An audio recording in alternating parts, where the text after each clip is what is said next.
Hi friends, welcome to Indhu's Kitchen. இன்றைக்கி நம்மளோட கிச்சனில் ரொம்ப சிம்பிளான ரொம்பவே டேஸ்டான ஒரு ஈவினிங் ஸ்நாக்ஸ் பார்க்கலாம். இதை செய்கிறதுக்காக நான் இன்றைக்கி அரை கப் அளவு வெள்ளை சுண்டல் எடுத்து அதை நல்லா கழுவிட்டு ஒரு 8 மணி நேரம் ஊற வச்சதுக்கப்புறமா ப்ரெஷர் குக்கரில் கொஞ்சமாக உப்பு சேர்த்து 5 விசில் விட்டு வேக வச்சு எடுத்து வச்சுருக்கேன். பாருங்கள், சுண்டல் நல்லா வெந்திருக்கு. இப்போ இது கூட அரை டீஸ்பூன் மஞ்சள் தூள், 1 டீஸ்பூன் காஷ்மீரி மிளகாய் தூள், அரை டீஸ்பூன் சீரகத்தூள், அரை டீஸ்பூன் கரம் மசாலா தூள், இதுக்கு தேவையான அளவு உப்பு, அரை டீஸ்பூன் தூள் உப்பு சேர்த்துக்கலாம். இப்போ இது கூடவே 2 டேபிள் ஸ்பூன் அளவு அரிசி மாவு சேர்த்துக்கோங்க. எந்த அரிசி மாவு வேணும்னாலும் நீங்கள் சேர்த்துக்கலாம். கூடவே 1 டேபிள் ஸ்பூன் அளவு கடலை மாவு, 1 டேபிள் ஸ்பூன் அளவு எண்ணெய் சேர்த்துக்கலாம்.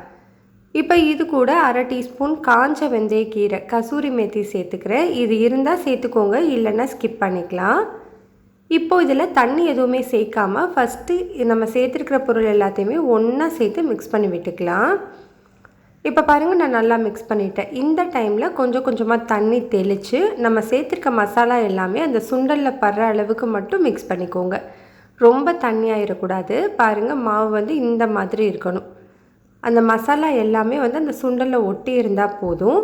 கடாயில் எண்ணெய் சூடுபடுத்திட்டு நம்ம ரெடி பண்ணியிருக்கிறத அப்படியே கொஞ்சமாக உள்ளே சேர்த்துக்கோங்க.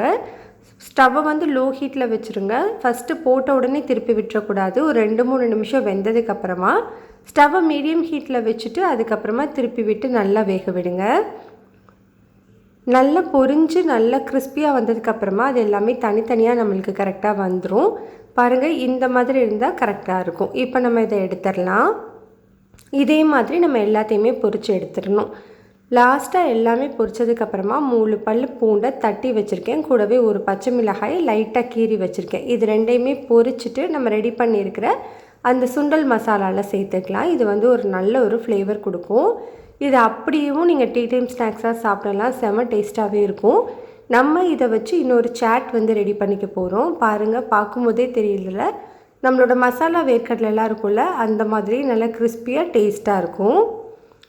இப்போ நம்ம சாட் செய்கிறதுக்காக கடாயில் 2 டேபிள் ஸ்பூன் எண்ணெய் சூடுபடுத்திட்டு 5 பல் பூண்டை நல்லா பொடியாக கட் பண்ணி சேர்த்துக்கலாம். ஸ்டவ்வை ஹை ஹீட்டில் வச்சுட்டு ஒரு 10 செகண்ட் மட்டும் நல்லா வதக்கி விட்டுக்கோங்க. இது கூட ஒரு பெரிய வெங்காயம், கூடவே ஒரு பாதி கேப்சிகம் பொடியாக கட் பண்ணி சேர்த்துட்டு 2-3 நிமிஷம் வதக்கிக்கோங்க. இதுக்கு மட்டும் தேவையான அளவு உப்பு, ஒரு 2 பிஞ்ச் அளவு தூள் உப்பு சேர்த்து ஒரு 2 நிமிஷம் வதக்கிக்கலாம்.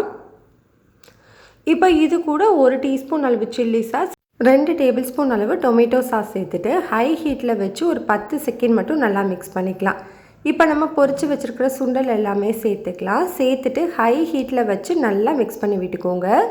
மிக்ஸ் பண்ணதுக்கு அப்புறமா இதில் கொஞ்சமாக பொடியாக நறுக்குன கொத்தமல்லி இலைகள் சேர்த்து நல்லா மிக்ஸ் பண்ணிவிட்டு ஸ்டவ் ஆஃப் பண்ணிக்கலாம். அவ்வளோதான், ரொம்ப டேஸ்ட்டான ஒரு ஈவினிங் ஸ்நாக்ஸ் ரெடி ஆகிடுச்சு.